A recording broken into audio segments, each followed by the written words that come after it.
మంచిర్యాల జిల్లాలో ఇసుక దందాకు సంబంధించిన బ్రేకింగ్ వార్త మీకు చూపిస్తున్నాం. మంచిర్యాల జిల్లాలో యథేచ్ఛగా అక్రమ ఇసుక రవాణా జరుగుతోంది.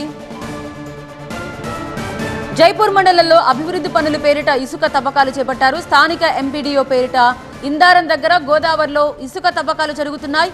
అభివృద్ధి పనులకు అనుమతులు తీసుకుని ఇసుక తవ్వకాలు డంప్ చేసి అక్రమార్కుల ధనార్జన చేస్తున్నట్టుగా వారు పేర్కొంటున్నారు. ఇంత జరుగుతున్నా చూసి చూడనట్టు వ్యవహరిస్తున్నారు అధికారులని చెప్తున్నారు.